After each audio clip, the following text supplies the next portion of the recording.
J'ai pas compris. Viens comme ça. Viens comme ça. Tu es seul, il y a beaucoup d'espace. Viens ici. Vas-y, rapproche-toi.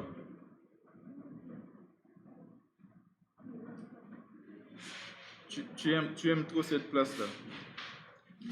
Alors ici,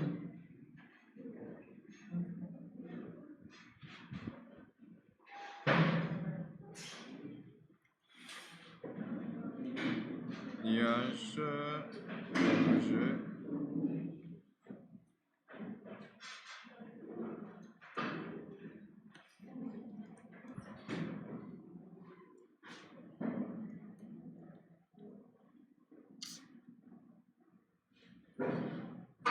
Donc, vous n'avez pas cours le matin? Hein? Il y a des absents ou bien? Vous étiez à ce nombre-là? Il y avait comment on appelle ça là? Les boys là, qui sont souvent... Ils sont sortis.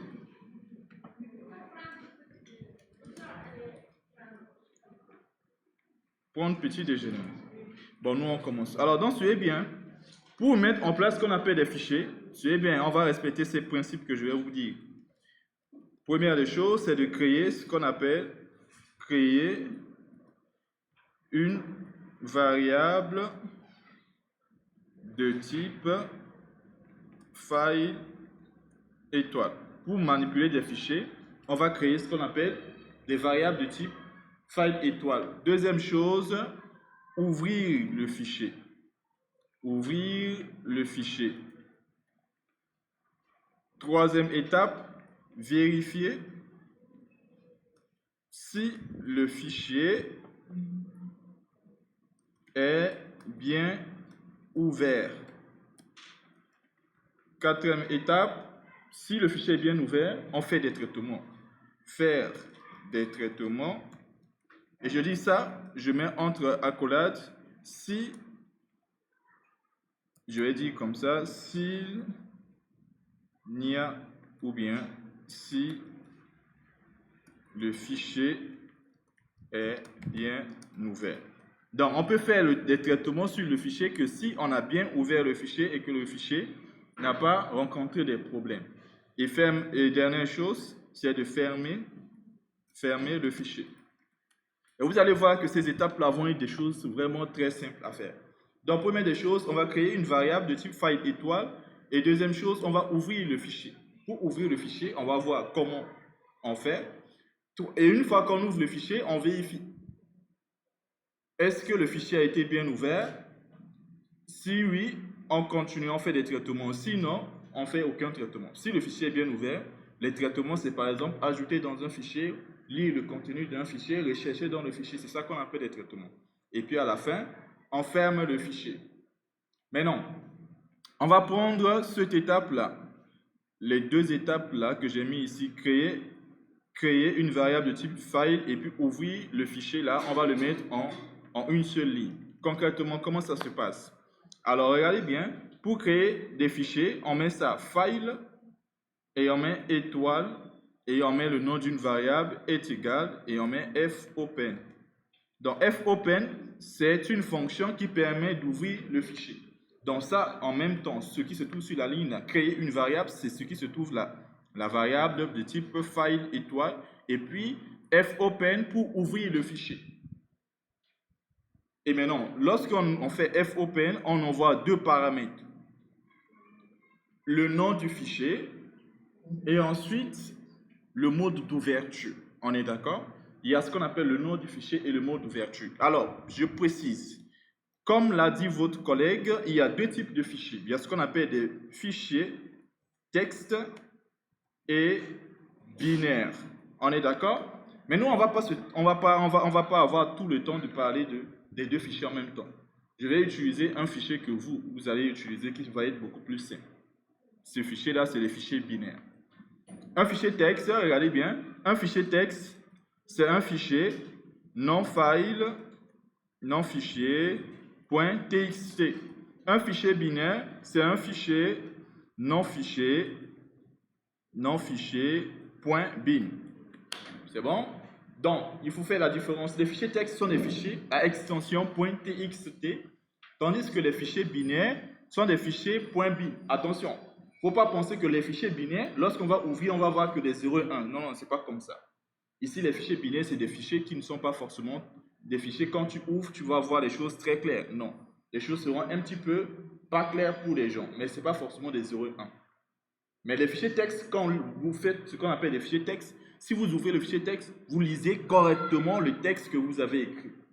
Et vous comprenez ces textes. Tandis que pour les fichiers binaires, il y aura un petit peu des choses qui seront un peu cryptées. Mais ce n'est pas de penser à 0 et 1. C'est bon? Mais ça, il faut bien savoir qu'un fichier binaire, c'est un fichier qui se termine par .bin. Et donc, on va commencer par traiter ces fichiers-là, ces fichiers binaires. Et donc, ici, on a dit, premier paramètre, c'est le nom du fichier. Par exemple, je dis, je vais mettre, par exemple, étudiant.bin. Pour cela même, je vais créer une structure en haut, type def struct. On va manipuler des étudiants. Voilà. Ici, on va juste dire un étudiant, c'est son nom, c'est son prénom et son âge rapidement. Voilà. Donc ici, on va manipuler des étudiants. Et qu'est-ce que je dis? Je vais créer un fichier. Le nom du fichier, c'est moi qui donne le nom. Mais non, je vais mettre ça un petit peu au pluriel pour dire le fichier des étudiants en pluriel. Voilà, donc je donne le nom du fichier et comme vous le voyez, j'écris bin pour dire que c'est un fichier binaire. Si c'était un fichier texte, je dis étudiant.txt. C'est bon?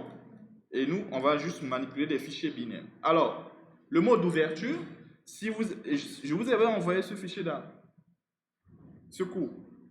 Pas encore. OK. Voici les mots d'ouverture. Je vais vous envoyer ça tout à l'heure. Le mot d'ouverture des fichiers sont là. On peut ouvrir les fichiers en mode lecture simple. C'est-à-dire le mode c'est R pour dire lecture simple. En mode R+, pour dire ouvrir un fichier en mode lecture-écriture. C'est-à-dire qu'on peut lire des choses tout comme on peut écrire des choses. Mais si j'ouvre le fichier, par exemple comme ça, en mode R, cela veut dire que je ne peux que lire le fichier. Je ne peux pas ajouter. C'est bon? On a dit, lorsqu'on utilise fopen, c'est pour ouvrir le fichier. À chaque fois qu'on veut manipuler un fichier, il faudrait qu'on ouvre le fichier. Mais non, les traitements qu'on peut faire sur le fichier, ça va dépendre du mode d'ouverture. Si on a ouvert en mode R, c'est qu'on ne peut que récupérer les choses qui se trouvent dans le fichier, pas ajouter. Et donc c'est ça, ce mode d'ouverture R. Mais si je mets R+, comme ça, au lieu de R et que j'écris R+, c'est que je peux ouvrir pour lire, mais aussi je peux ajouter des choses à l'intérieur. C'est bon? Et il y a ce qu'on appelle le mode d'ouverture W, c'est-à-dire quoi? C'est-à-dire le mode de création. C'est-à-dire qu'à chaque fois, il recrée le fichier. Même si le fichier existe, on avait des données, au lieu qu'il puisse ajouter les informations, il va recréer le fichier en supprimant tout ce qui était et en créant à nouveau le fichier. Or, lorsque nous on manipule des fichiers, lorsqu'on veut ajouter des données, s'il y avait déjà des données dans le fichier, on ne veut pas les supprimer, on veut juste ajouter dessus. On est bien d'accord? Donc, si vous utilisez le mot d'ouverture W, ce qui se passe, c'est qu'à chaque fois, il écrase d'abord le fichier existentiel en supprimant tout ce qui était. Et il va créer à nouveau le fichier.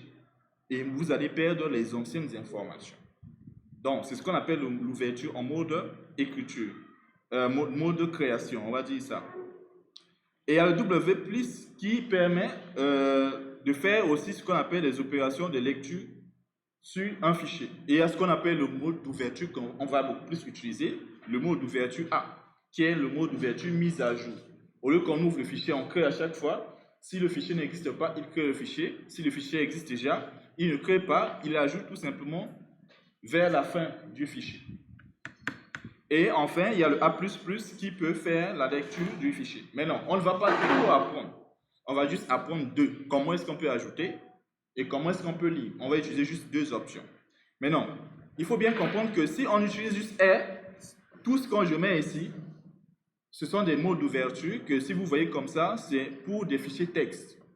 Si c'est un fichier binaire, vous prenez un mot d'ouverture, vous ajoutez juste B à côté. Vous ajoutez juste B à côté pour dire binaire. C'est-à-dire que si c'est un fichier texte, je mets ici R pour dire lire. Si c'est un fichier binaire, je mets R, mais je mets juste B pour dire lire un binaire. On est d'accord? Binaire. Donc, n'importe quel mot d'ouverture qui se trouve ici, vous mettez juste B pour des fichiers binaires. Si c'est un fichier texte, pas besoin du B là. Écrivez texte tel que vous voyez ici, les modes d'ouverture. Bon, et prenez place très rapidement. Prenez place très rapidement. Vite, vite, vite. Mode, c'est bon, c'est bon. Dem, c'est bon. Range la machine, vite, vite, vite. Sors la machine. On n'a pas assez de temps. Donc, bon, Adama, elle est où même? Oui, Adama. Bonjour, comment tu vas? Tu es à l'école? Tu n'es pas venu.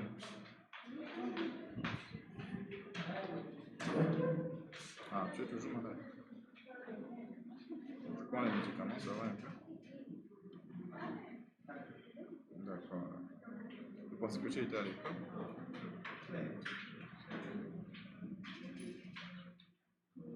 D'accord.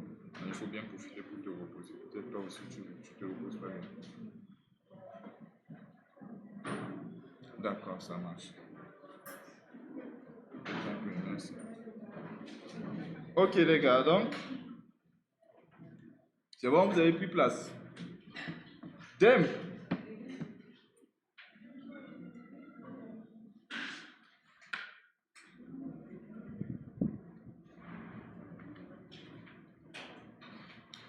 Laisse le pain là, laisse le pain. Laisse le pain. Je ne parle pas de Dem, je parle de celle qui a le pain là. Voilà. Lui n'est pas venu. Il était là. Ah, il était en genre après vous, quoi. Donc, suivez bien. Je disais, première chose qu'il faut comprendre ici, je reviens là, parce que moi, je ne vais pas encore revenir sur tout ça là. On n'aura pas d'autres séances.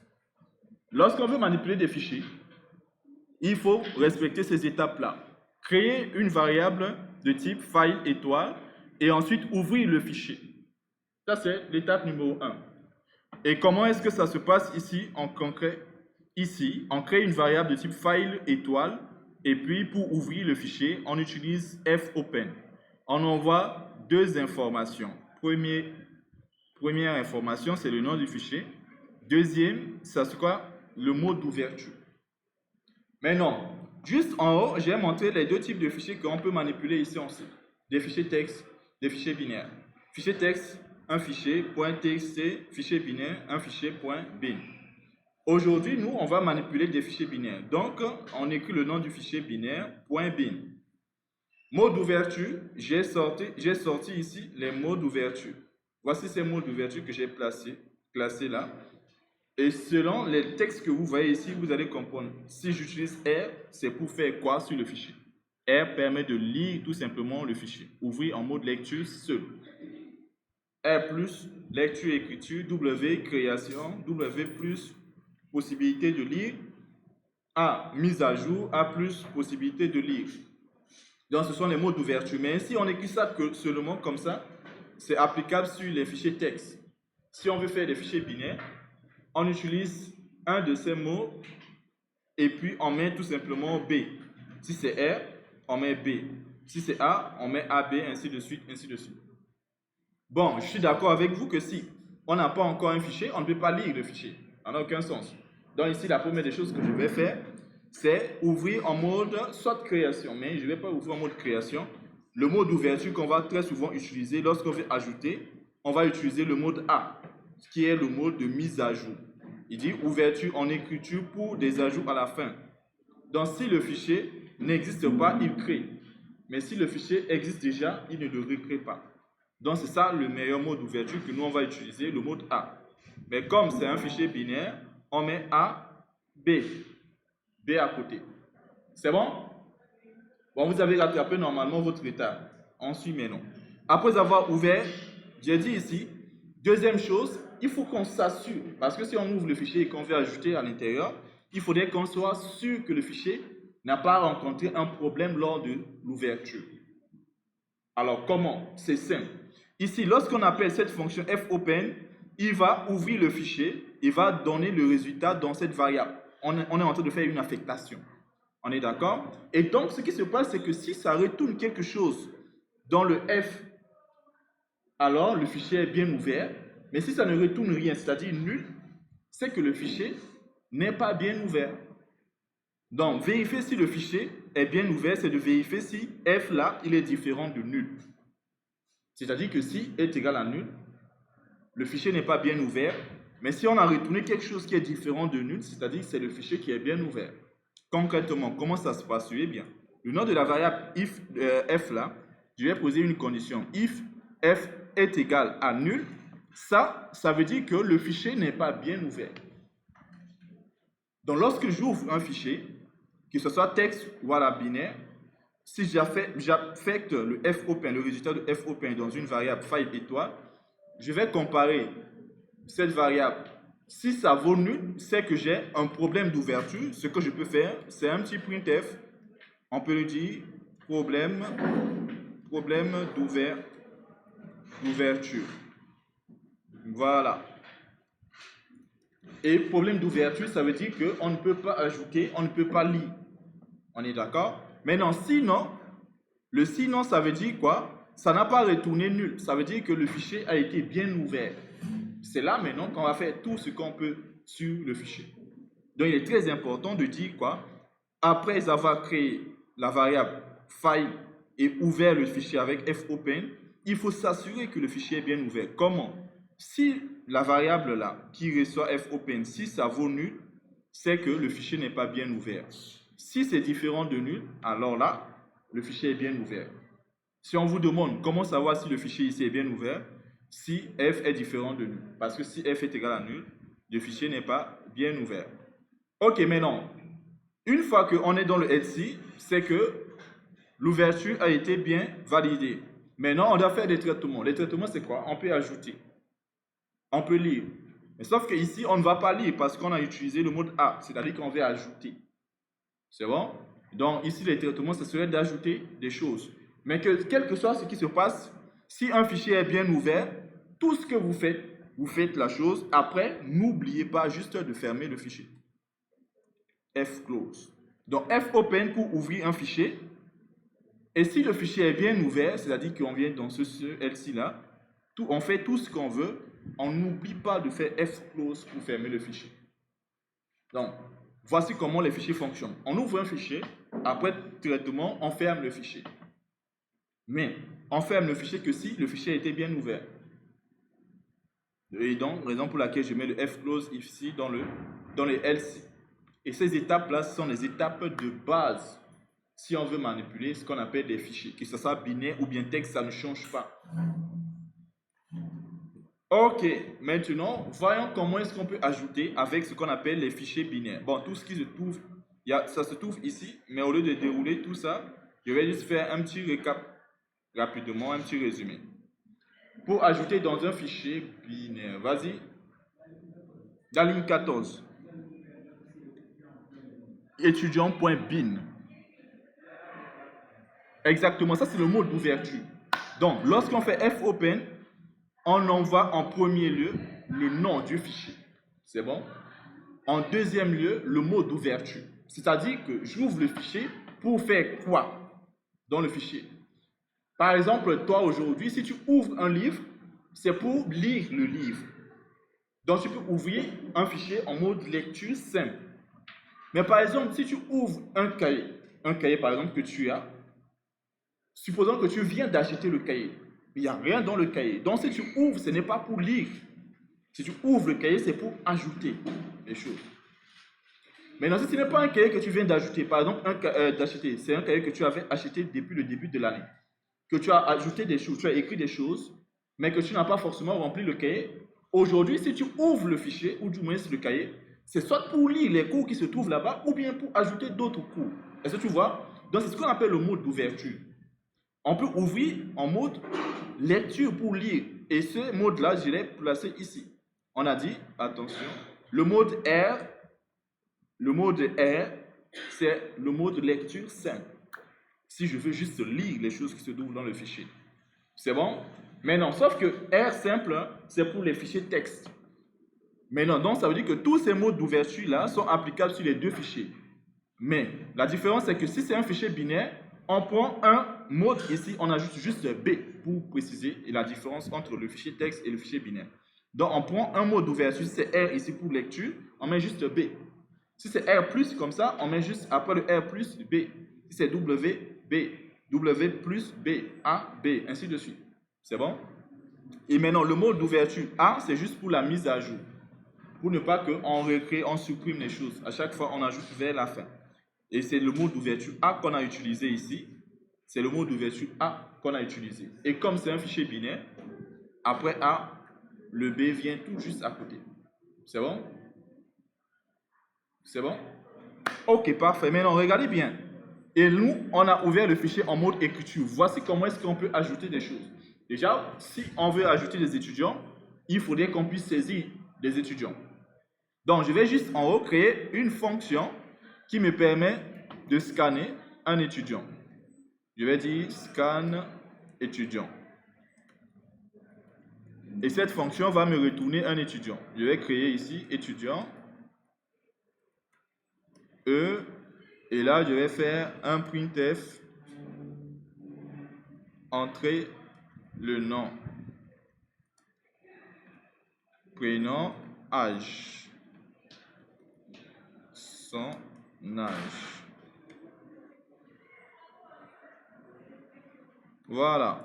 Pour l'âge, pour le nom, je peux faire un scanf et je fais espace pourcentage S, virgule, E commercial, E point, nom. Voilà. Pour le prénom, même chose. E point, prénom. Et pour l'âge, même chose. Même pas pourcentage S, pourcentage D, E point, âge. En fait, voici ce qu'on appelle étudiant, c'est ça. Un étudiant est constitué de son nom, prénom, caractérisé par son âge. Et ensuite, qu'est-ce que je fais? Je crée juste une petite fonction qui me permet de saisir un étudiant et qui me retourne l'étudiant. C'est bon? Et ça, normalement, tout le monde peut le faire normalement. Une fonction qui crée juste un étudiant et me retourne. Et donc ici, qu'est-ce que je fais? Lorsque je suis là, dans le else, si je veux ajouter un étudiant, je vais créer une variable, par exemple ET, et puis je vais appeler la fonction scan étudiant, qui va me rendre un étudiant. Voilà. Si j'appelle ça, la fonction va saisir un étudiant et me retourne l'étudiant dans la variable ET. Et cet étudiant, je vais l'ajouter directement dans le fichier. Avec les fichiers binaires, c'est simple à ajouter les structures dans les fichiers. Alors, comment ça se passe? La fonction qui permet d'ajouter, ça va être fWrite.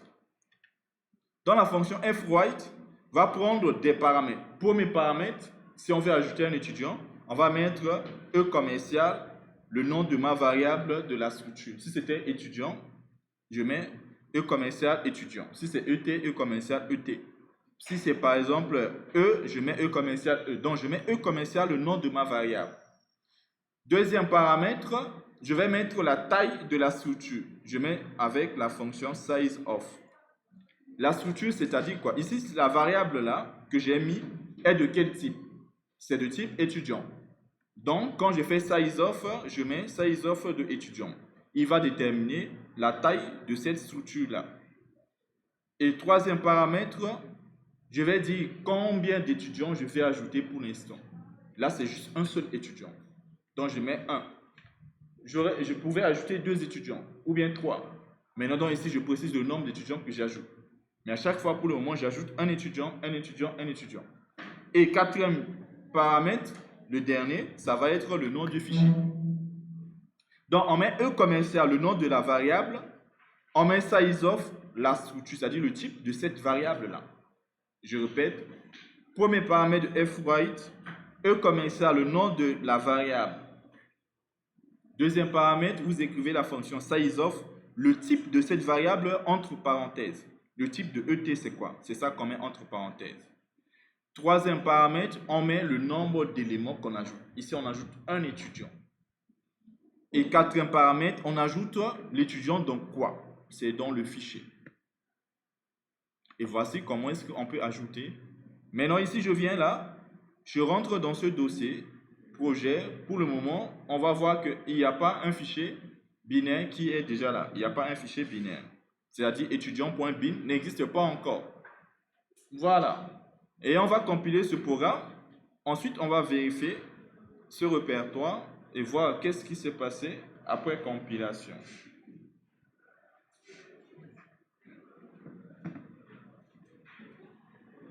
Maintenant là, si je compile, il va déclencher l'appel de la fonction scan étudiant. Regardez bien, ici, dans le main, j'ouvre le fichier. Si le fichier n'est pas bien ouvert, problème d'ouverture. Si c'est bien ouvert, j'appelle la fonction scan étudiant qui me retourne un étudiant. Et donc, ici, bonjour, mais bon, toi, tu sais que vous allez finir les cours à partir de 11 h. Vous allez finir les cours à partir de 11 h, c'est-à-dire qu'à partir de 11 h, tout le monde pouvait aller chercher à manger. Vous prenez tout votre temps pour faire tout ce que vous voulez. Vous venez ici, vous faites 30 minutes, encore vous allez ressortir. Mauvaise gestion de temps. Suivez bien. Entrez le nom. Je vais saisir par exemple le job, prénom, alpha, et puis son âge, je saisis 18. Donc là, je viens de saisir les informations de l'étudiant. Si j'appuie sur Entrée, ce qui va se passer, c'est quoi? La fonction là, scanf, si je reviens ici, la scan étudiant, il m'a demandé le nom, il m'a demandé le prénom, il m'a demandé l'âge, et ensuite il m'a retourné l'étudiant. Et regardez bien, où est-ce que je l'ai appelé? Ici. En d'autres termes, lorsque je l'appelle, je vais recevoir un étudiant dans ET. Et cet étudiant sera ajouté dans un fichier. Le fichier, c'est quoi? Étudiant.bin. Revenons ici pour voir. Si je viens ici, vous pouvez voir qu'il y a un fichier étudiant.bin qui est créé ici. Et qu'est-ce qui se passe si je double-clique sur le fichier? Comme je l'ai dit, bin, ça ne veut pas dire 0,1. Fichier binaire ici, ça ne veut pas dire 0,1. Ce que vous voyez, ce sont les données, mais les données ne sont pas forcément très claires. Si ça aurait été un fichier texte, les données seront vraiment bien lisibles. Mais le but d'un fichier binaire, c'est quoi? Les choses ne vont pas être très lisibles. C'est bon? Voilà, donc on vient d'ajouter. Je peux compiler encore, on va ajouter un autre élément. Je peux compiler encore, on ajoute un autre élément.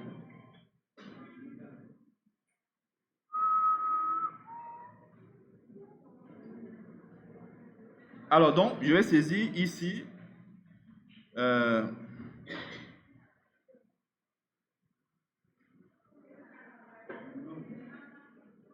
le nom. Non. Touré. Vous voyez, je cherchais Touré là. Voilà. Awa Touré. On va mettre par exemple 17.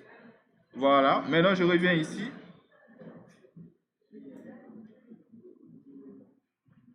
Je reviens ici. Bon, les données sont là. Mais nous, on n'aimerait pas ouvrir à chaque fois le fichier ici pour lire les données. On aimerait ouvrir les choses là-bas au niveau de notre programme pour lire. Mais on voit quand même que pour ajouter, on a besoin de ça.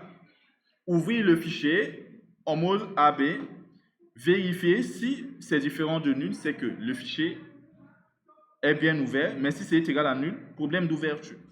Si c'est différent de nul, qu'est-ce qu'on fait? On fait ce qu'on veut ici pour ajouter. On utilise fwrite avec ces paramètres-là. Et enfin, fclose.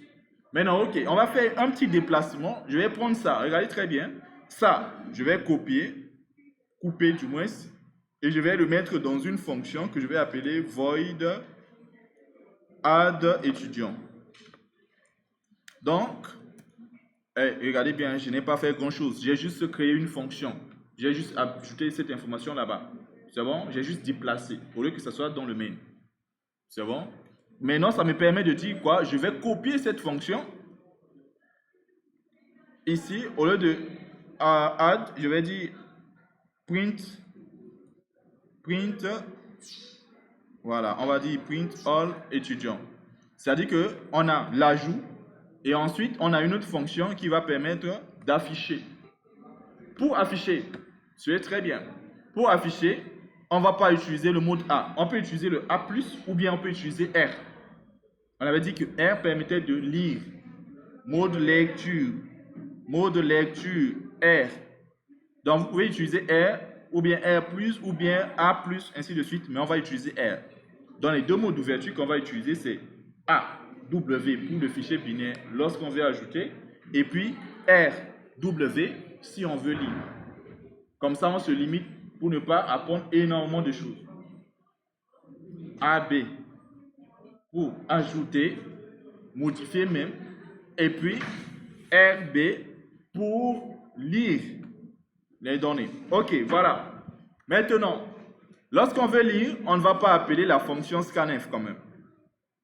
Scan étudiant. On ne va pas scanner un étudiant. On ne va pas scanner un étudiant. Lorsqu'on veut lire, on ouvre le fichier. Regardez très bien les choses qui ne changent pas. Ce qui change ici, sur cette ligne, c'est au lieu de mettre A, on met R pour lire le fichier.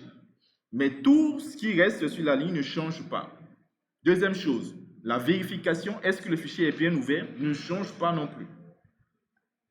Ne change pas. Et la fermeture du fichier, ça ne change pas. Cependant, c'est le fWrite qui doit changer. fWrite pour ajouter, et puis il y a le fRead pour lire. Les paramètres ne changent pas non plus. C'est exactement les mêmes paramètres. fWrite pour ajouter, on met E comme ça, non variable, size of, type de la variable, nombre d'éléments, et puis le fichier. Cependant, lire ce qu'on appelle le fichier, c'est lire plusieurs informations.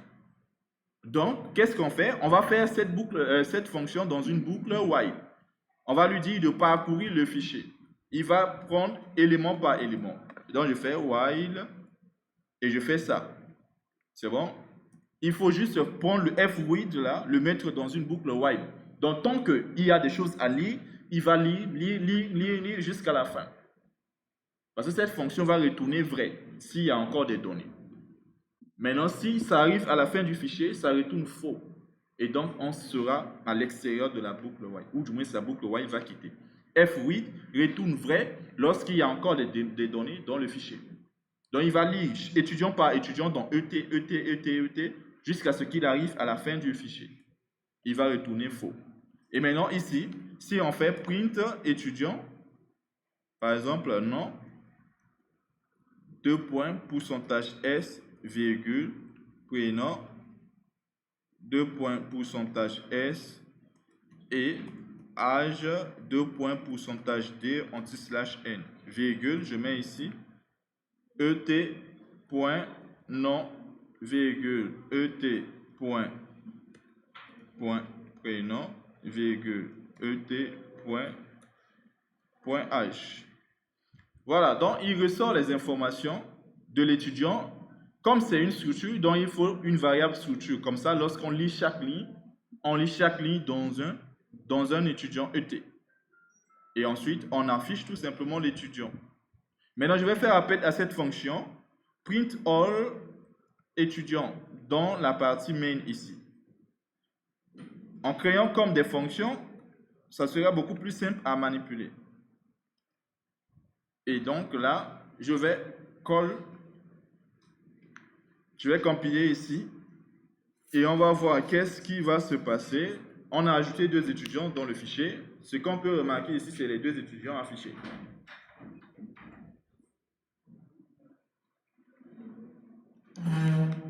Donc voici les 2 étudiants qui sont affichés. Donc l'ajout et la lecture, c'est des choses vraiment très simples à maîtriser. Oui. Pour les paramètres. Oui. Oui. Ça veut dire que, par exemple, une personne peut tenter d'envoyer ici un tableau d'étudiants. Donc il faut préciser la taille. Mais ici, en général, on ne va pas envoyer un tableau d'étudiants, on va envoyer, à chaque fois, si on veut ajouter un étudiant, on ajoute un étudiant. Si on veut ajouter encore un autre, on réappelle cette fonction, on ajoute un étudiant jusqu'à ce que la personne arrête, il ne veut plus saisir. C'est ce que je dis.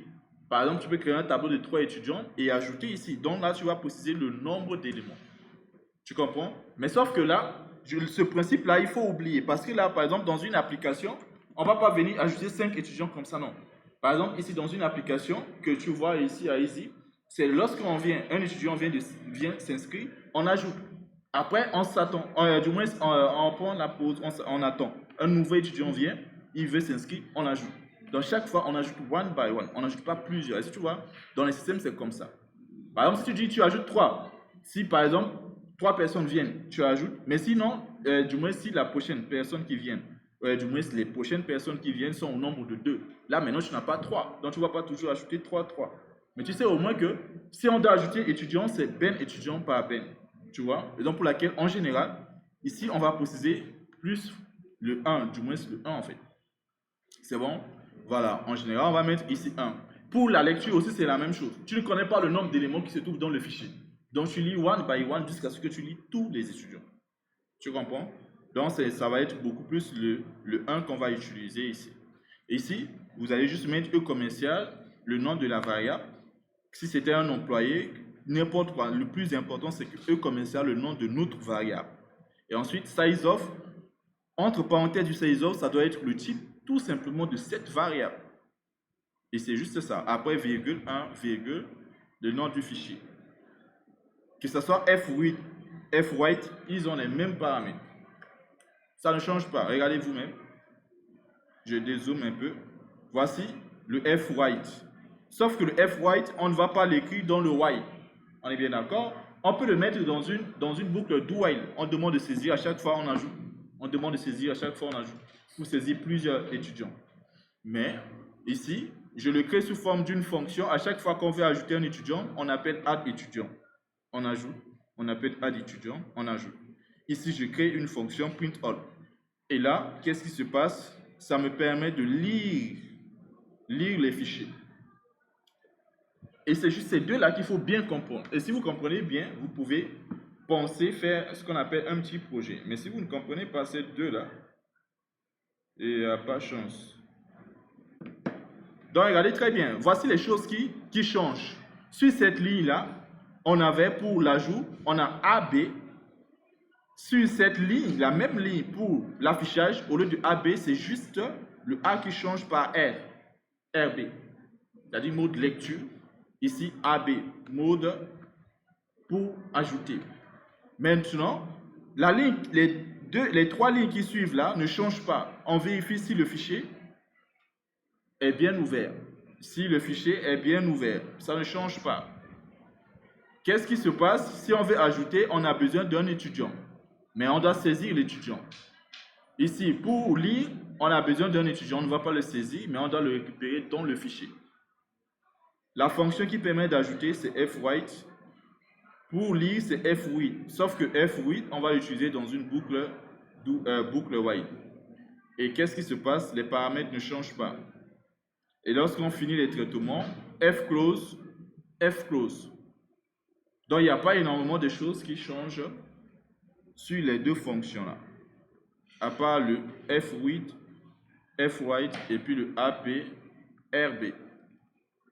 Voilà, maintenant, supposons qu'on veut créer un petit système de... On veut créer par exemple un petit système de menu. Un petit système de menu. On dit par exemple, on voudrait que l'utilisateur, lorsqu'on compile le programme, on lui affiche 1. Ajouter un étudiant. 2. Afficher les étudiants.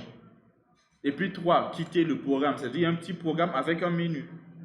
Menu 1, ajouter un étudiant. Menu 2, afficher les étudiants. Menu 3, par exemple, quitter. Et donc, tant qu'on ne choisit pas 3, le programme ne s'arrête pas. Si on choisit 1, on ajoute. On revient. Si on veut encore ajouter, on choisit 1, on ajoute. Si on veut ajouter, on choisit 1, on ajoute. Jusqu'à. Maintenant, regardez bien ce qui se passe. Je vais juste d'abord créer une fonction qui permet d'afficher le menu. Je vais dire int menu. Et cette fonction, son rôle, c'est de faire quoi? De créer une variable comme ça, choix, et de faire une petite boucle qui va faire printf 1, on va dire ajouter un étudiant. Un petit système de menu. 2, on va dire afficher les étudiants. Et puis, en dernier lieu, quitter le programme. On va mettre ici quitter. Maintenant, une fois qu'on affiche le menu, il faudrait qu'on puisse lui demander de faire son choix. Est-ce qu'il choisit 1 ou bien 2 ou bien 3? Donc, je vais dire printf, faites votre choix. 2 points. Et ensuite, ce que je vais faire, c'est scanner le choix. Pourcentage D, virgule, E commercial, choix. Maintenant, je dois contrôler la saisie du choix, en sorte que le choix doit être des valeurs comprises entre les numéros du menu là. Donc, je vais dire do, while choix, si je veux que choix se trouve entre 1 et 3. Entre 1 et 3. Donc, avec do while, on fait le sens inverse. Tant que ce n'est pas entre 1 et 3. On est bien d'accord? C'est-à-dire tant que c'est inférieur à 1. C'est-à-dire le sens inverse. En algo, on dit jusqu'à ce que ça soit supérieur ou est égal à 1. En C, on dit tant que c'est inférieur à 1. C'est bon? Et puis on dit ou choix supérieur à 3. Comme ça, il va saisir un nombre compris entre 1 et 3. C'est bon jusque-là? Et maintenant, on va retourner le choix. À chaque fois qu'on appelle cette fonction menu, il va afficher ça et laisser la possibilité de choisir, de faire un choix. Et maintenant, qu'est-ce qui va se passer? Au lieu que je fasse ça, print étudiant, je ne vais pas faire ça comme ça. Maintenant, ce que je vais faire, c'est quoi? Regardez bien maintenant dans mon main. Ce que je vais faire, c'est quoi? Je vais créer int choix. Ou bien je vais mettre chx. Et là, je vais faire un do while. Je vais faire un do while. Regardez très bien. Ici, je vais faire un grand menu. Et qu'est-ce que je dis? Je vais appeler ch là, je vais appeler la fonction menu qui va me retourner une valeur. Et donc, je dois dire ici, quand est-ce que le programme doit s'arrêter en fonction du choix. Par exemple, ici, regardez bien, j'ai appelé cette fonction menu. Si je viens là, dans do while, je vais mettre chx est égal menu. Donc, il va me retourner un noncé parmi les choses qu'on va saisir ici. Et maintenant, je dois dire quand est-ce que la boucle do while doit s'arrêter. Donc, je vais dire faire tant que chx, quand est-ce qu'on arrête le programme? Voilà, donc tant que c'est différent de 3, on est bien d'accord? Tant que c'est différent de 3, on reste dans la boucle. Mais si c'est 3, le choix 3, c'est pour quitter la boucle. C'est pour quitter, on est bien d'accord. Donc ici, je dis quoi? Quand je fais appel au menu, tant que c'est différent de 3, c'est-à-dire que si on a dit 1, ça veut dire qu'on ne veut pas encore arrêter. Si on a dit 2, on ne veut pas arrêter. Mais si on a dit 3, on veut arrêter le programme. C'est bon jusque-là? Lève-toi un peu. Celle qui dort là, c'est qui ça? Ah, tu dors pas. Maintenant, suivez bien. Si je fais ici appel, après je vais faire un petit switch case. Parce que ce menu là, quand il va me retourner un choix, dans chx, regardez ce que je fais. Je fais un petit switch case. Et là, je précise les options possibles qu'on peut avoir dans le choix. On ne peut qu'avoir que 3 options pour l'instant. Soit 1, ou bien 2, ou bien 3. Donc, qu'est-ce que je dis? Case 1, 2 points, printf, par exemple, je vais juste dire choix 1. Et là, je mets break. Regardez bien, case 2, je mets printf, choix 2, /n, je mets break. Et puis case, si c'est case 3, ça veut dire que la personne veut quitter. Je vais faire printf au revoir. Au revoir. Un petit peu anti/n. Et puis break. Voilà. Je déplace un petit peu les choses là à droite pour que vous voyez bien. Donc, lorsque je viens, je fais appel à menu dans une boucle do while qui s'arrête que lorsque on a choisi 3. 3 pour dire quoi? Pour dire quitter. Mais non, à chaque fois qu'on fait appel à menu et qu'il retourne un choix, si c'est choix 1, on va rentrer ici. C'est-à-dire qu'on veut ajouter un étudiant. On fera tout ce qu'il faut pour ajouter un étudiant. Si le choix c'est 2, on fera appel, on sera ici pour ajouter, afficher du moins ces étudiants. Si le choix est égal à 3, on va lui dire au revoir. Pour le moment, je n'ai pas encore appelé les fonctions, à part le menu là. C'est bon? Je vais juste compiler, vous allez voir ce qui se passe déjà. Avec juste ce do while switch case. Il me manque un point virgule. Let's go.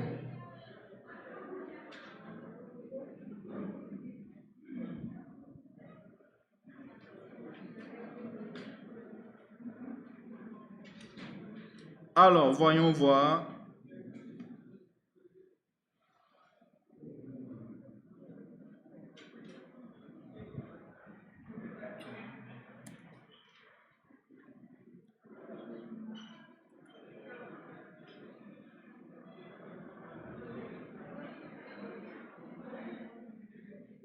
Donc, voilà. Donc, lorsque j'appelle, il me fait quoi? Il fait appel, quand je compile, il fait appel à menu. Quand je compile, il fait appel à menu. Et qu'est-ce qui se passe? Le menu, c'est-à-dire l'affichage des choses que vous voyez là, ajouter 2, afficher 3, quitter. On voit ça et puis faites votre choix. Si je fais choix 1, qu'est-ce qui se passe? Il m'affiche le choix 1, c'est-à-dire qu'il rentre dans le case 1 là, que j'ai dit. J'ai dit ici, si le choix qui a été retourné, si c'est 1, alors faites ce qui se trouve là. Si case c'est 2, faites ce qui se trouve là. Mais ce que vous remarquez, c'est que si je fais 1, le programme ne s'arrête pas. On est bien d'accord? Le programme ne s'arrête pas. Parce qu'on avait choisi d'ajouter. Après avoir ajouté, on peut encore choisir d'ajouter un autre étudiant. Ou bien, après avoir ajouté, on peut choisir d'afficher les étudiants. Ou bien même, après, on peut chercher à quitter.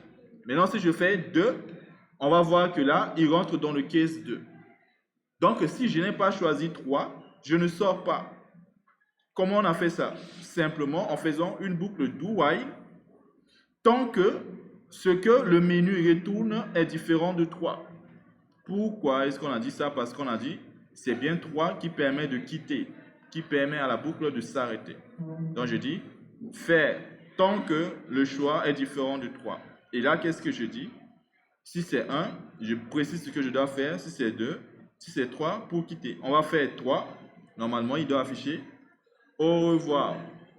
Bonne journée. On est bien d'accord? Si on fait 3, le programme s'arrête. Jusque-là, c'est bon. Maintenant, ça va devenir beaucoup plus intéressant ce que j'avais fait. Lorsque j'ai créé les fonctions, ça va devenir beaucoup plus simple. Comme ça, lorsque je choisis 1, qu'est-ce que je fais? Je fais juste appel à add étudiant. La fonction add étudiant qui permet d'ajouter un étudiant dans un fichier. Donc, regardez ce que je fais. Je vais copier ça. Voilà. Et je vais venir ici, au lieu de dire printf le choix 1, je vais coller. Je fais juste appel à add étudiant. Si c'est le choix 1, j'appelle add étudiant. Mais non, évidemment, on va aussi copier le 2, print all étudiant. Voilà. Ici, au lieu de choix 2, je vais mettre ça. Print all étudiant. Alors, on va tester maintenant.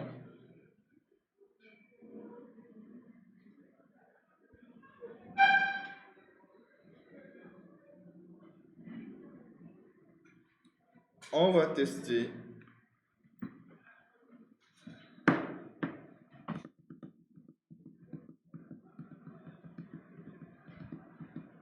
Alors, si je fais le choix 2, regardez très bien. Si je fais le choix 2, ce que vous voyez, c'est que il fait bien appel à la fonction qui permet d'afficher les étudiants.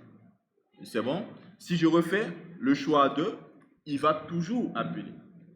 Tant que je ne dis pas 3, le programme ne s'arrête pas. Bon, je suis d'accord. Une application comme ça, ça va être difficile à comprendre. Par rapport à ces textes qui s'affichent, qui s'ajoutent comme une pile de données. On est bien d'accord? Ça va être un peu plus difficile. on aimerait avoir un petit peu l'écran qui sera un peu plus bien présenté. Ce qu'on va faire, c'est quoi? Au lieu que le menu qui s'affiche là à chaque fois, comme ça, plusieurs fois, on va essayer de voir comment on peut effacer l'écran. Voilà. Donc, on va essayer d'afficher. À chaque fois, on efface l'écran. Alors, ce qu'on va faire, c'est quoi? Donc, regardez bien. Ici, je vais mettre un petit système crochet exact. C'est ça. On fait un système CLS pour supprimer l'écran. Mais seulement, si vous supprimez à chaque fois l'écran, il est fort probable que vous ne voyez pas l'information qui suit. Donc, il faut marquer une petite pause après chaque traitement. Donc, regardez bien. Lorsque j'ajoute un étudiant, au lieu qu'il supprime directement l'écran, je vais d'abord mettre un système. Je vais mettre pause. Pour chaque case, je fais tous les traitements, je mets système pause. Pour marquer juste une petite pause avant que l'écran ne soit effacé. Parce que regardez bien, à chaque fois qu'on revient, il fait système CLS, il efface tout ce qui était. Donc, qu'est-ce que je fais? Je fais le système CLS avant l'appel du menu. Et après chaque traitement, je marque une pause avec système pause. Après chaque traitement, je marque une pause pour voir d'abord le traitement avant d'effacer le code. Maintenant, je compile. Voyons voir.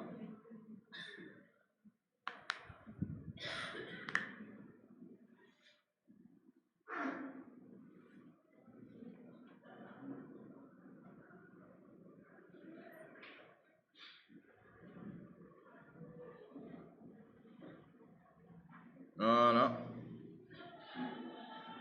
Voilà. Ici, par exemple, là, si je fais le choix 2, regardez ce qui se passe. Bon, pour le moment, il ne va pas d'abord effacer l'écran, mais il va d'abord afficher les informations qui sont là. Parce que ce qui se passe, c'est quoi? On fait le système CLS avant le menu. Donc, lorsqu'il efface l'écran, il appelle le menu se trouve là, et il rentre dans une case. Dans le menu reste toujours encore. Il va faire tous les traitements, c'est-à-dire, par exemple, ici, il est rentré dans le case 2, il va d'abord afficher les étudiants et appuyer sur une touche pour continuer. Là, c'est ça le système pause. Et donc, ça veut dire que nous, on doit appuyer sur une touche. Donc, je fais entrer. Et là, il efface l'écran. Il revient maintenant ici. Là, maintenant, la vue, ça va être un peu plus présentable. Si je fais 2, qu'est-ce que je fais? Même chose. Mais cette fois-ci, je vais choisir 1. Là, il va me dire de saisir les nouvelles informations. Et là, je vais mettre Dramé. Dramé, le prénom. Mohamed. Mohamed.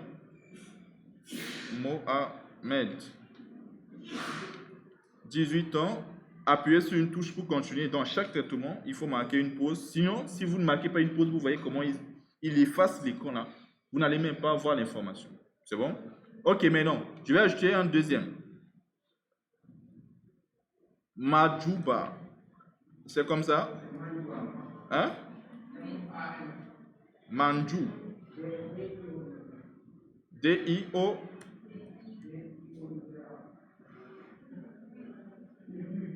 U. Manjouba. Louis. Voilà. Donc, on vient d'ajouter 2 étudiants de plus. On va choisir 2. Et ce que vous allez voir, c'est que tous les étudiants sont là. Et ce qui est bien, c'est quoi? C'est que, regardez bien, avec les fichiers, si je ferme ce programme, je ne perds pas les informations. Ça aurait été un tableau, je perds toutes ces informations. Parce que, regardez bien, si je compile, vous allez voir que si je fais le choix 2, les données qui se trouvent dans le fichier existent encore sur l'ordinateur. Et c'est ce qu'on appelle des sauvegardes permanentes. Ça fait office de ce qu'on appelle une base de données. On a maintenant les données qui se trouvent réellement sur notre ordinateur, sur notre disque dur. Si je fais par exemple 2, vous voyez là, à chaque fois, je n'ai pas forcément besoin d'abord d'ajouter dans le fichier. C'est bon? Les données sont sauvegardées. Les données sont sauvegardées sur l'ordinateur. Donc, c'est très bien.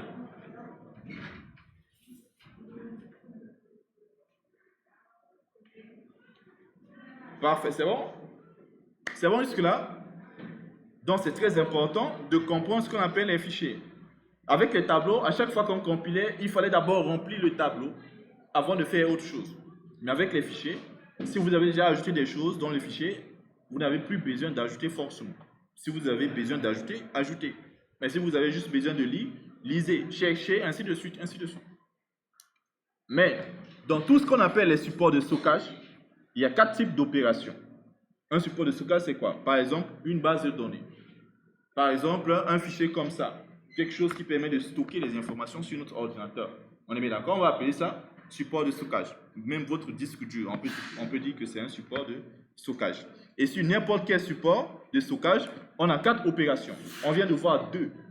On peut ajouter des choses sur un support, comme par exemple, on peut ajouter des choses dans un fichier.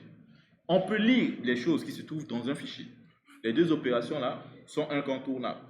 Mais troisième chose, on peut supprimer quelque chose qui se trouve dans un support. Comme par exemple, dans un fichier, on peut supprimer un étudiant.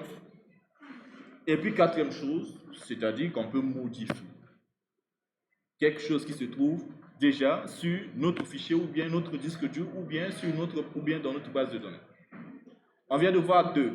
On va voir la troisième chose. Comment est-ce qu'on peut modifier un étudiant? Bon, pour l'instant, les étudiants ici, pour les modifier, on peut chercher à les modifier à travers quelque chose. Parce que si on doit modifier un étudiant, on ne va pas modifier tous les étudiants.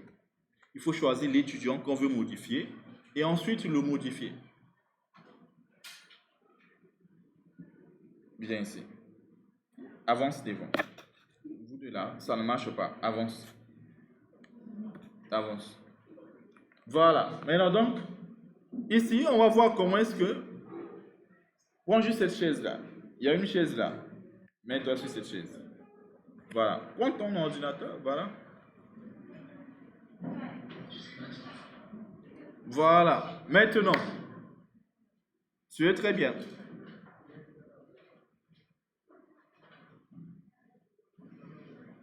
Regardez bien. La fonction qui permet d'afficher les étudiants là. Si je veux modifier les étudiants, je vais copier, coller et apporter juste quelques modifications. Regardez bien, parce que les principes ne changent pas. Et donc, je fais copier la fonction, je colle. Je vais changer, au lieu de print, je vais dire update pour dire modifier.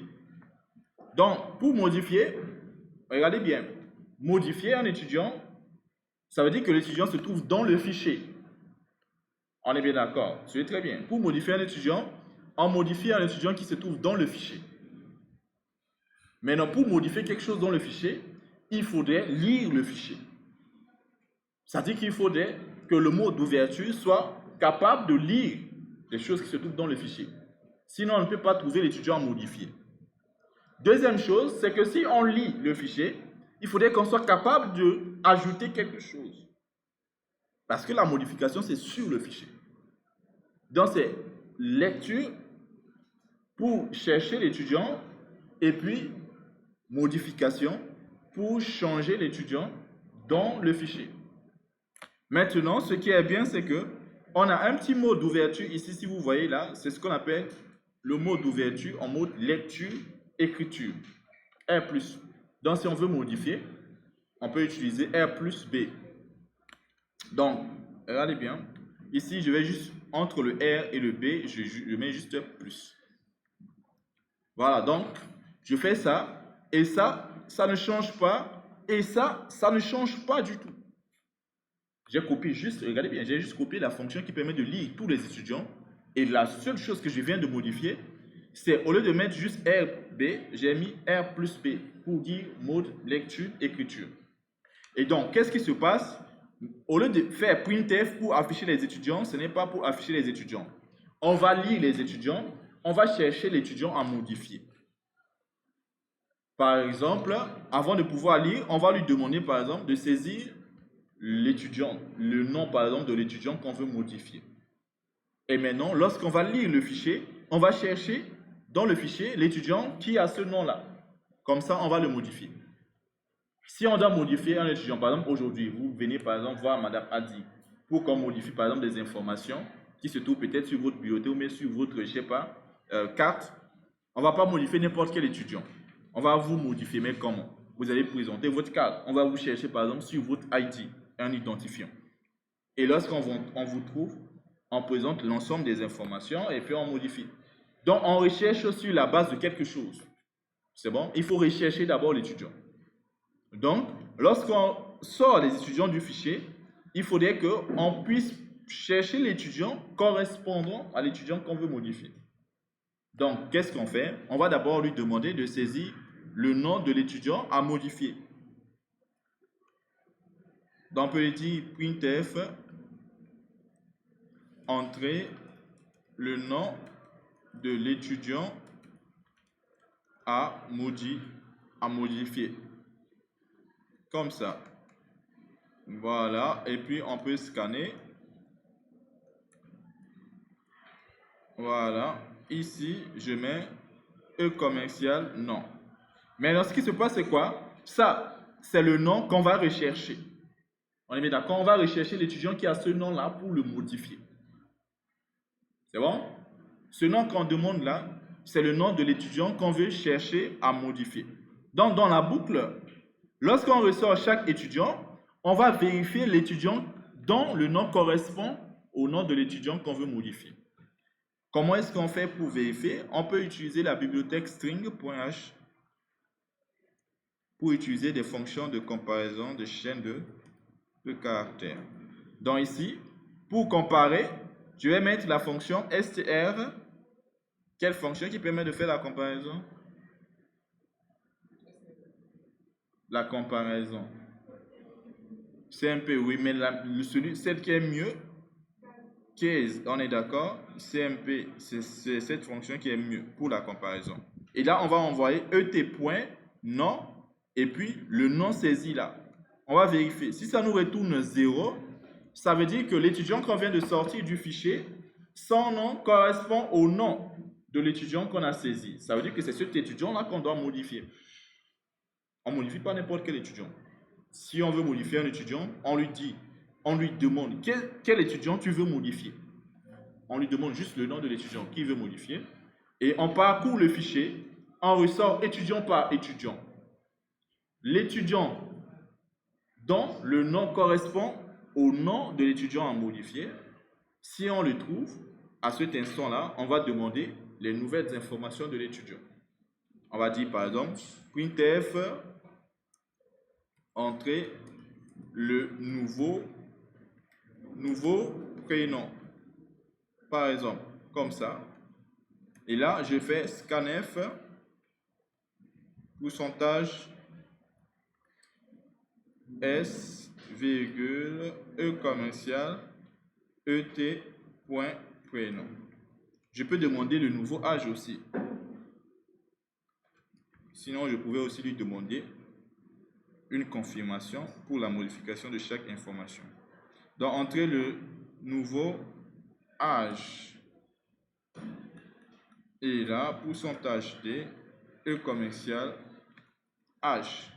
Maintenant, là, une fois qu'on a saisi l'information, normalement, il faudrait ajouter l'étudiant là dans le fichier, mais pas de l'ajouter sur les étudiants, c'est-à-dire de le remplacer. Mais pour ajouter, on utilise toujours fwrite.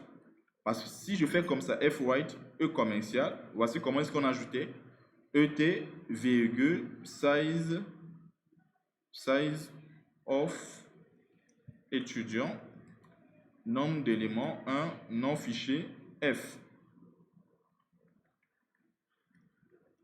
Non fichier F et puis F close de F. Maintenant, le problème c'est que si je fais juste fwrite, on avait vu que fwrite ajoute sur le fichier, ajoute à chaque fois un élément. Quand fwrite va forcément modifier. Maintenant, si on veut modifier, on va juste utiliser ce qui va suivre là. Regardez bien. On va faire juste fseek. On va mettre le nom du fichier F là. Je vais vous expliquer après plus tard. Et je vais mettre size of étudiant. Voilà.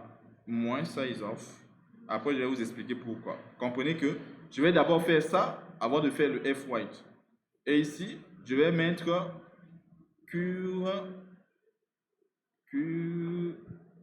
SIG-CUR. Comment on écrit ça ici? SIG-CUR.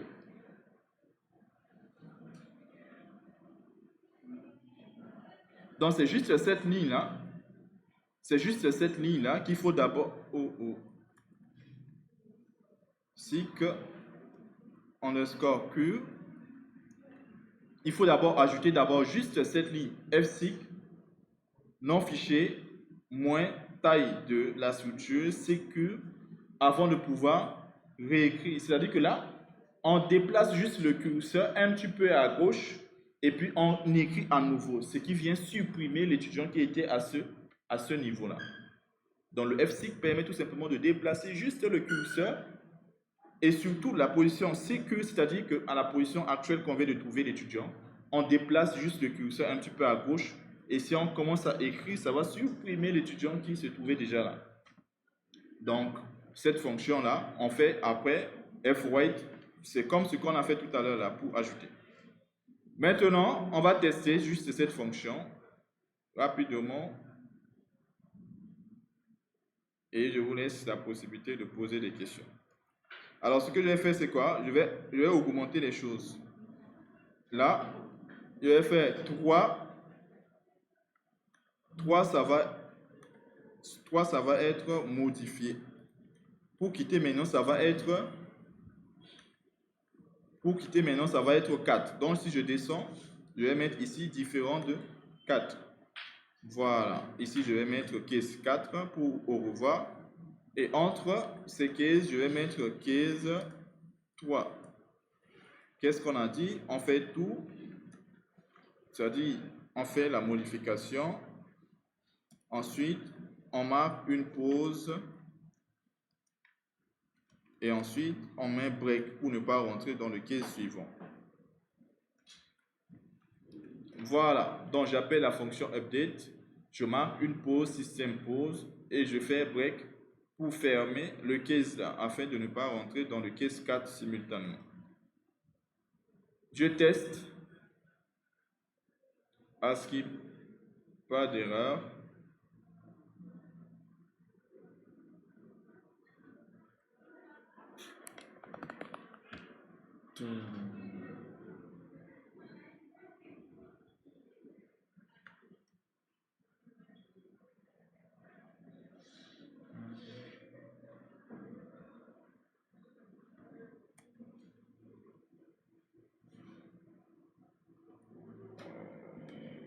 Voilà. Faites votre choix. On va d'abord afficher les étudiants. Voici les étudiants qu'on a. On a Diop, on a Touré, Dram, Majouba. Alors on va changer le prénom et l'âge de Diop. Ici, Diop s'appelle Alpha à 18 ans. On va aller chercher à modifier le prénom et puis l'âge. Donc Alpha 18 ans. Ok. Si je fais 3, il me dit entre le nombre de l'étudiant, ça doit être le nom, hein? Voilà. Le nom de l'étudiant à modifier, je vais mettre Diop. Là, une fois qu'il trouve Diop, il va me dire de saisir le nouveau prénom. Diop, je vais mettre Aïcha Diop. Aïcha, et là, je vais mettre 20 ans.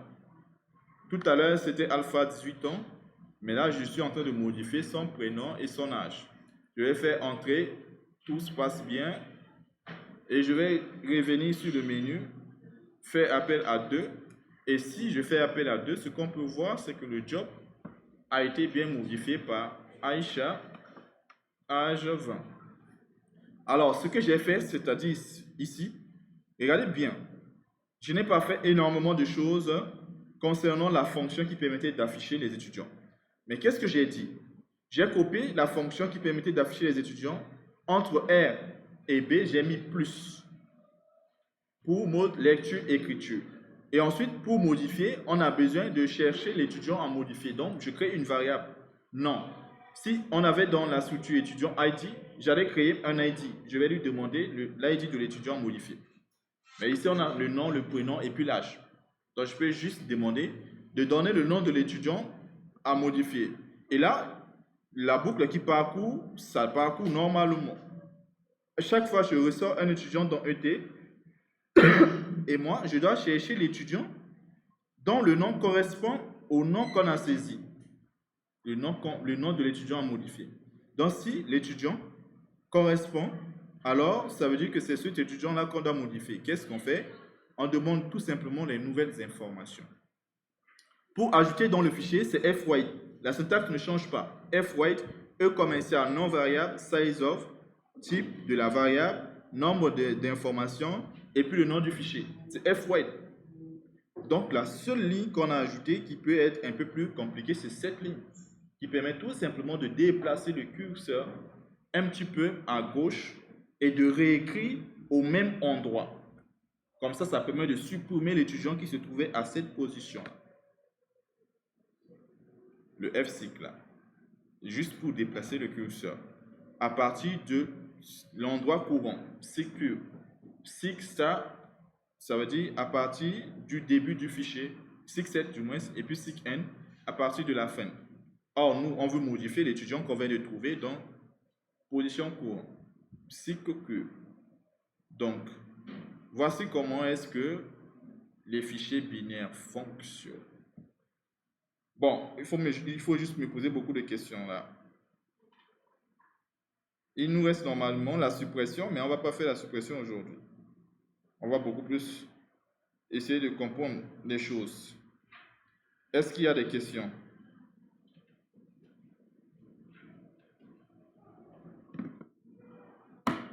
Question, Amna. Demba. Boy, toi tu as mangé un bon pain comme ça ici tout à l'heure, tu dors déjà. Les autres qui ont faim, ils ne dorment pas.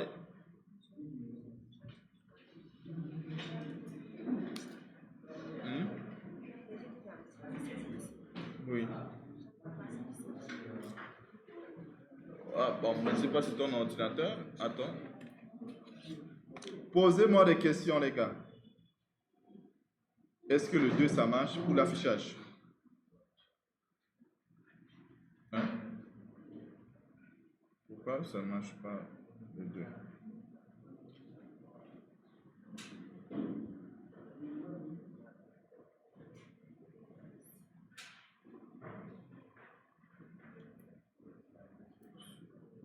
Système pause, mais système pause ici.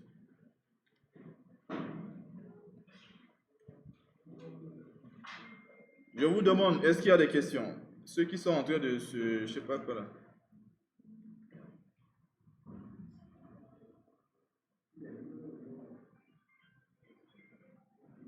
Choix 2.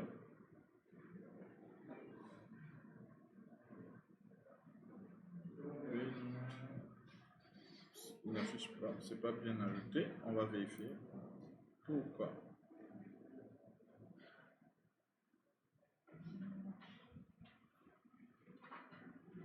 Étudiant, c'est nom, prénom, H. Le nom de l'étudiant qui t'a saisi, c'était quoi? Adi? Jai.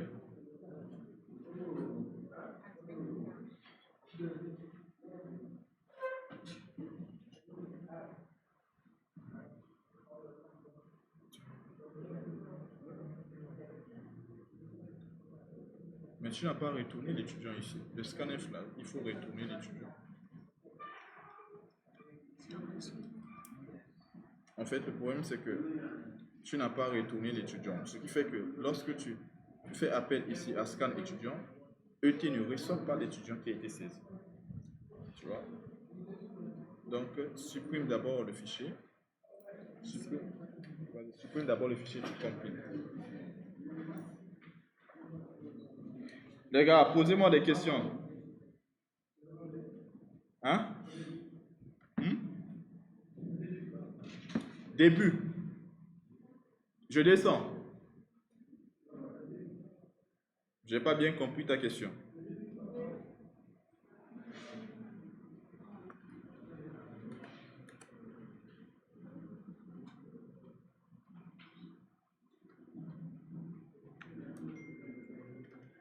Posez-moi des questions.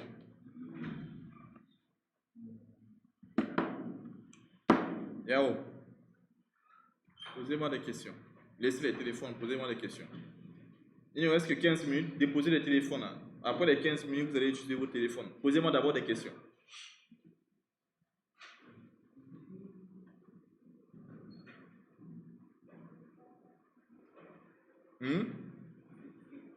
Sick.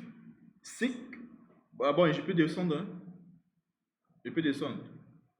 Ok. Alors, le F6 que j'ai pris ici, j'ai mis ici, c'est quelque chose qui va permettre de déplacer le curseur, la fonction F6. Ça permet de déplacer le curseur. Qu'est-ce qu'il prend? Il va prendre en paramètre déjà le fichier.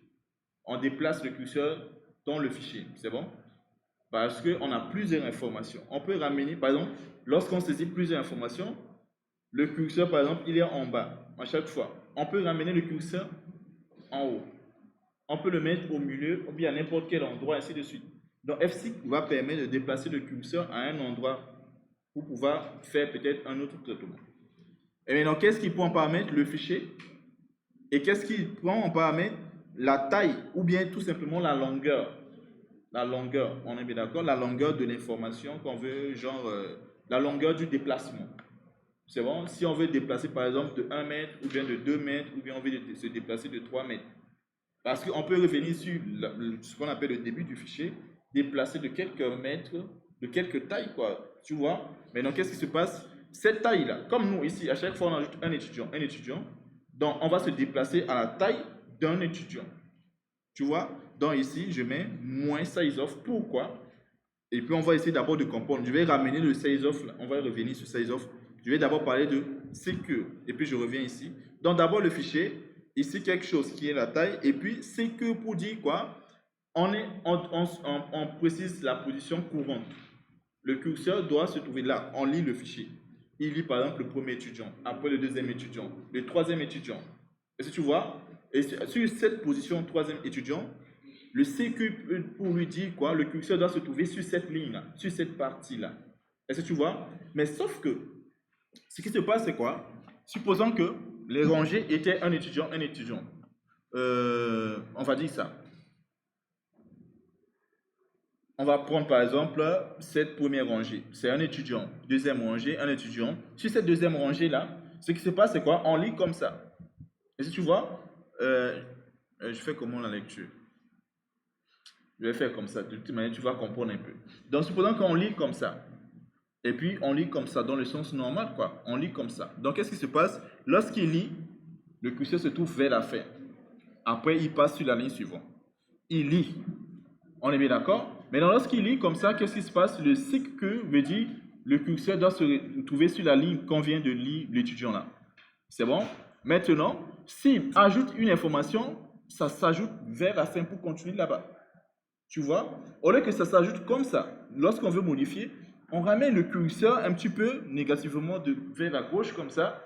Mais comment? Est-ce qu'on va ramener juste ici le curseur ou bien le curseur ici ou bien le curseur ici?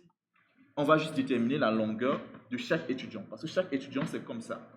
Donc, si on ramène à moins la taille de l'étudiant, ça revient juste pile au point au début de la ligne où on a pris l'étudiant. En sorte que si on écrit, on va supprimer tout simplement la ligne. L'étudiant qui était sur cette ligne-là. Tu comprends? Voilà, c'est ça en fait. Donc, le nom du fichier, et puis moins size of pour dire quoi? Il va tout simplement retourner un petit peu à la taille de l'étudiant, un petit peu vers la gauche. Et puis, à la position actuelle qu'on a dit l'étudiant, on réécrit tout simplement l'étudiant. Ce qui va venir supprimer l'étudiant qui se trouvait là. Voilà. Bon, j'ai fait des acrobaties pour mieux t'expliquer. J'espère que tu as bien compris. Bon, c'est ça en fait. F6 pour déplacer le curseur et F8, c'est juste pour ajouter. Comme on a l'habitude d'ajouter en haut, c'est la même chose. Oui, madame, tu dis quoi? Celle qui lève la main là, tu dis quoi? Pose la question. C'est pas une question. À côté de Madiba, Mandjouba, question. Kiné, est-ce qu'il y a des questions?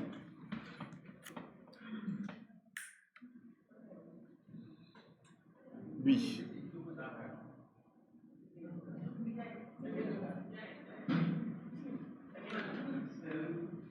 Des questions. Toi, tu dors. Pose d'abord la question avant de dormir. Tu as une question. Sûr. Tu as bien compris.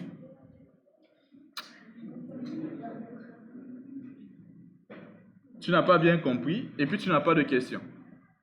Sûr, hein? Konban, hein? Ici. Tu as bien compris. Ça va. Au fond. C'est bon. Sûr.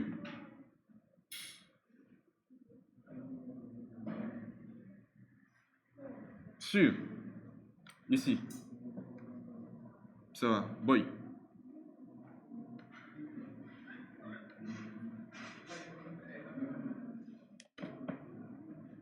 C'est quoi?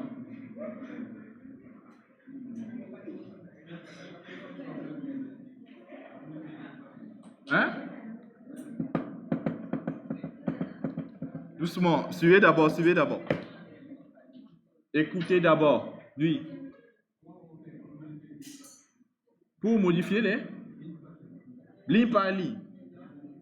Oui, modifier ligne par ligne, c'est-à-dire quoi, concrètement? C'est ça ce qu'il faut comprendre. Si tu veux dire modifier ligne par ligne, c'est-à-dire quoi? Suivez bien.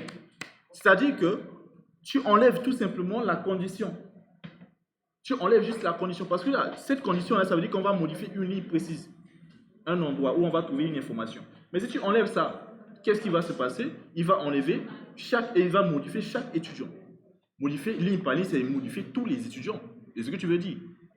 Maintenant, si tu dois modifier tous les étudiants, ça veut dire qu'il n'y a pas une condition. On ne recherche pas un étudiant plus précis. Chaque étudiant comprend, on demande les nouvelles informations. Donc, on enlève juste le if là.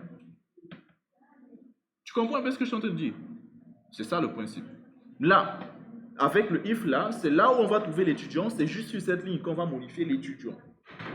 Il faut bien préciser. Oui, mais modifier ligne par ligne, c'est modifier tous les étudiants. En d'autres termes, il n'y a pas de condition de modification. Pour chaque ligne, chaque fois qu'on sort un étudiant, on enlève le if là, on demande juste la nouvelle information de l'étudiant. Et puis on déplace le curseur, on modifie l'étudiant. Ainsi de suite, ainsi de suite. Oui. Mais ici, ce n'est pas des caractères. Ici, on ajoute dans un fichier binaire, ici, nous, on ajoute un étudiant.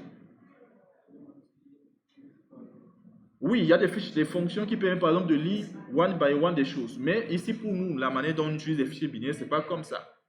Est-ce que tu vois? Ici, ce n'est pas comme ça. Il y a par exemple les fget, les choses qui permettent de lire. Mais beaucoup plus, on va les utiliser sur les fichiers texte. Pour les fichiers binaires, on va beaucoup plus utiliser le fread et puis le fwrite. Bon, les fichiers texte, comme je l'ai expliqué, c'est des fichiers où, par exemple là, ça par exemple, c'est un fichier texte. Les écritures sont compréhensibles directement. Il n'y a pas des choses qui sont un peu plus bizarres.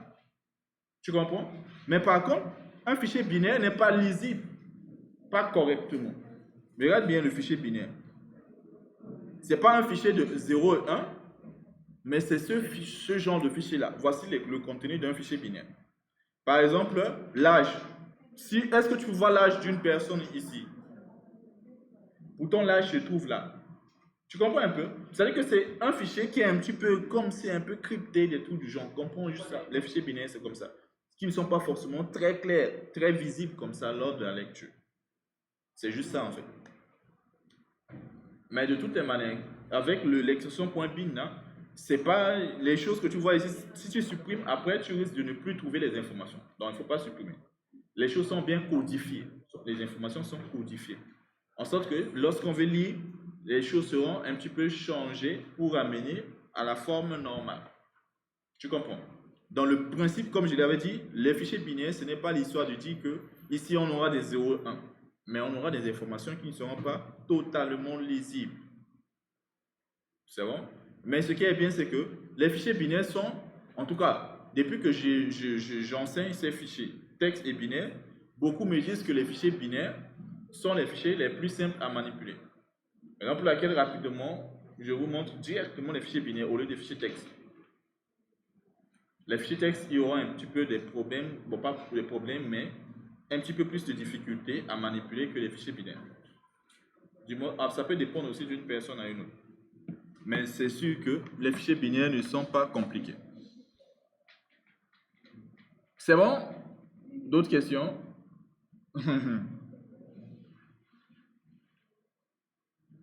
Dramé, c'est bon. L'autre, il est où? Eh, Dem, c'est bon. Touré, à côté de Touré. Rappelle le nom. Astou. Ok. C'est bon. Sûr. Tu dis ça va, je dis sûr, tu dis ça ne va pas. Ça va pas. Qu'est-ce qui ne va pas?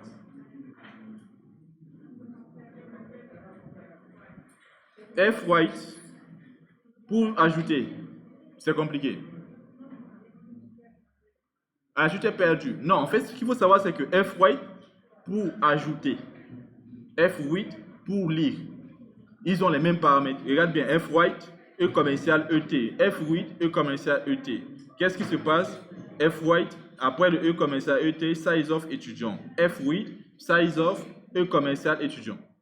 Après ça, virgule 1, F white, virgule 1. F white après le nom du fichier, F white. C'est bon? Il faut juste garder ces paramètres-là.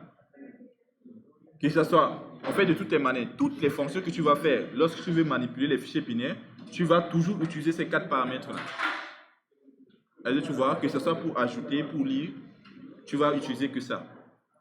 Donc, bon, plus tu vas pratiquer, mieux tu vas comprendre. Oui, Dim. Ok. Boy. Sûr. Madjouba. C'est bon? Hein?